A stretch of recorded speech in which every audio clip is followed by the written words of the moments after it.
L'écoute active, quand quelqu'un t'écoute attentivement, pose des questions pertinentes et montre un intérêt sincère pour ce que tu dis, cela peut être un signe qu'il t'apprécie.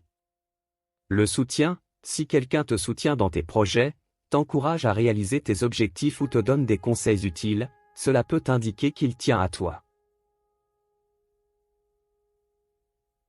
La disponibilité, si cette personne est souvent présente lorsque tu as besoin d'elle, qu'elle répond rapidement à tes messages ou qu'elle prend l'initiative de te contacter, c'est un signe positif.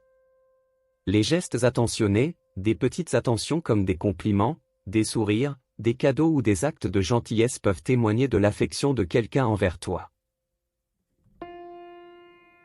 La confiance, si cette personne partage des informations personnelles avec toi, te confie ses pensées ou ses sentiments, cela montre qu'elle se sent en confiance avec toi, ce qui peut être un signe d'appréciation.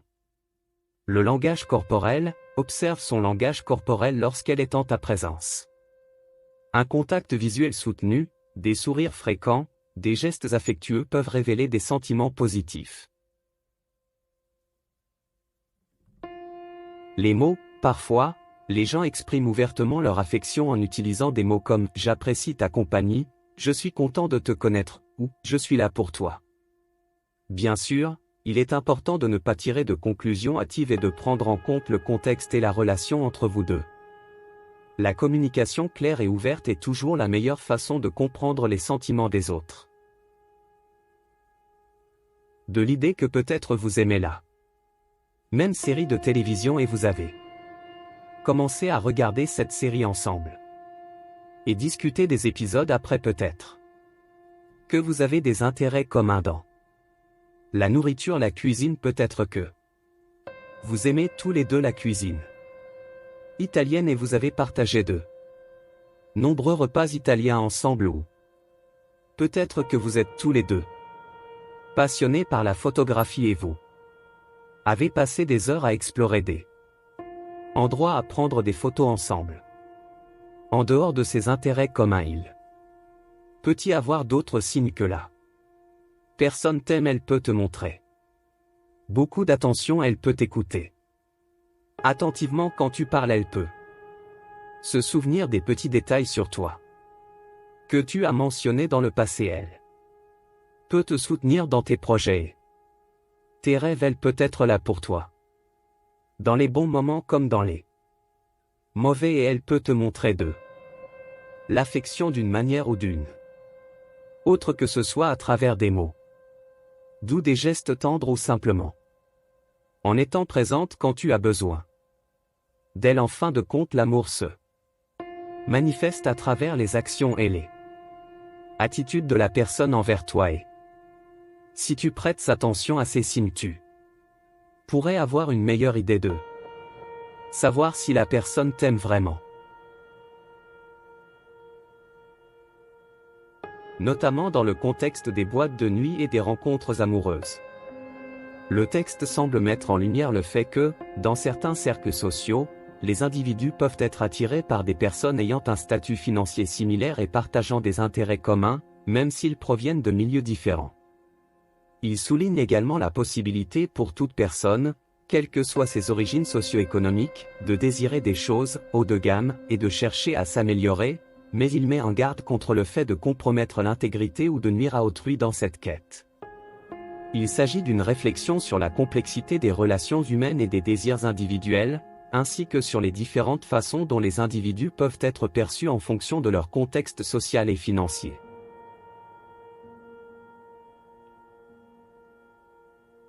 Vous évoquez également la nécessité de se méfier des personnes qui semblent être des amis mais qui en réalité ne sont là que lorsque cela leur convient. Vous mettez en garde contre le fait de confondre la tolérance avec l'amitié véritable, soulignant que quelqu'un qui vous aime vraiment ne comptera pas le nombre de fois où il vous appelle ou vous contacte, mais sera présent pour vous quand vous en aurez besoin, sans attendre de retour.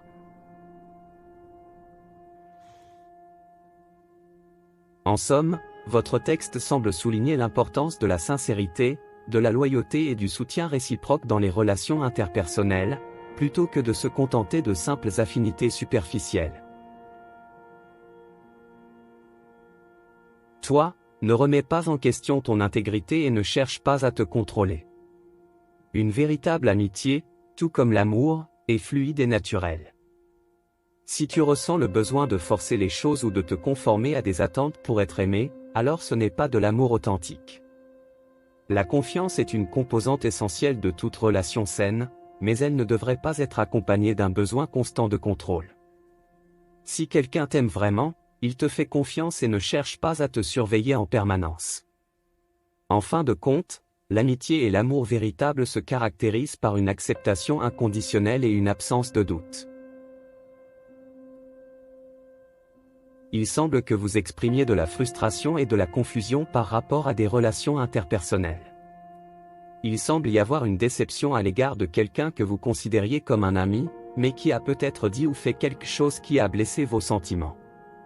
Vous parlez de l'amour et de l'amitié, remettant en question les intentions de cette personne et soulignant une forme d'hypocrisie ou de faux-semblant dans vos interactions.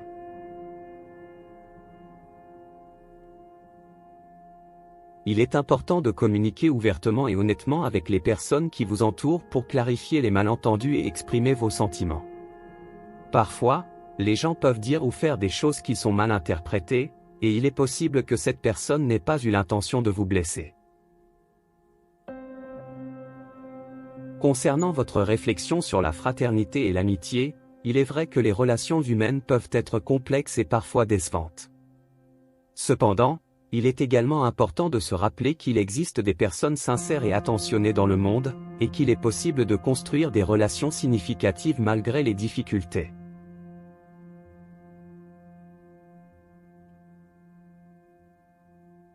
Si vous ressentez le besoin de prendre du recul pour réfléchir à ces relations et à vos propres sentiments, cela pourrait être une bonne idée.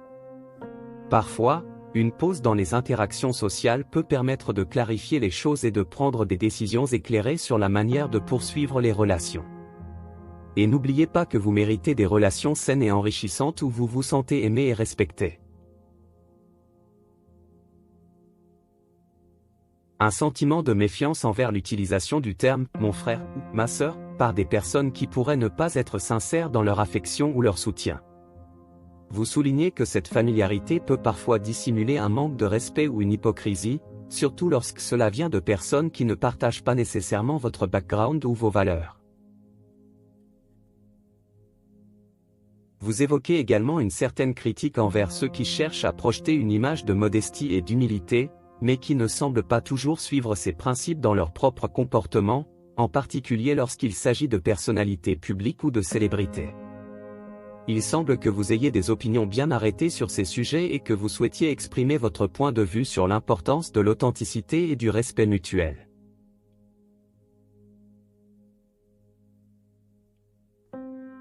Ce texte met en avant l'importance de rester humble malgré les succès ou les avancées personnelles, surtout lorsque cela peut créer des tensions avec les proches. Il souligne également la confiance et la certitude que ceux qui vous aiment ont en vous.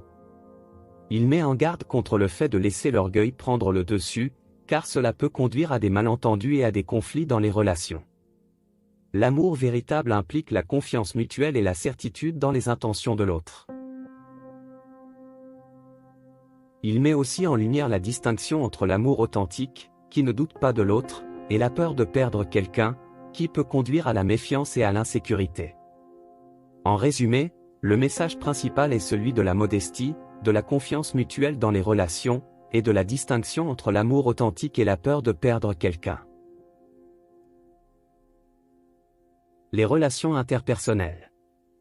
L'amour authentique implique une connexion profonde et réciproque entre deux personnes, où l'on apprécie non seulement la personne elle-même, mais aussi les expériences partagées, les émotions ressenties ensemble, et les capacités et qualités de chacun.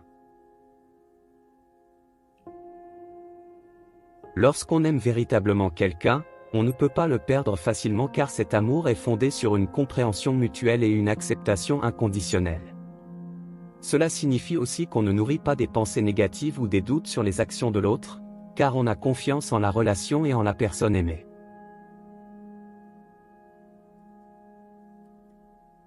Il est important de communiquer ouvertement et honnêtement dans une relation, afin de comprendre les besoins, les désirs et les limites de chacun, et de construire une relation solide basée sur la confiance et le respect mutuel.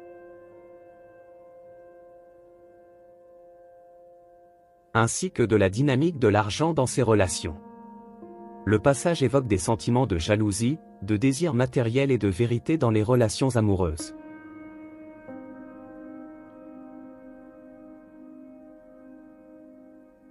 Pour une femme qui est ouvertement franche et déclare ses attentes, comme préférer un certain niveau de confort et de luxe, il faut une grande maturité de la part de son partenaire.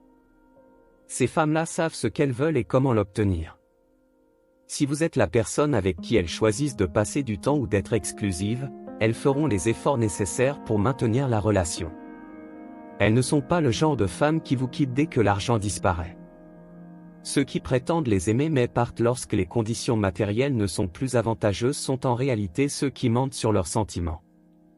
Ces femmes-là recherchent le confort et la stabilité, mais elles sont également prêtes à investir dans une relation si elles sont avec quelqu'un qu'elles apprécient réellement. Il semble que vous mettiez en avant l'idée que ces femmes ne sont pas superficielles, mais plutôt qu'elles ont des attentes élevées et savent ce qu'elles veulent dans une relation.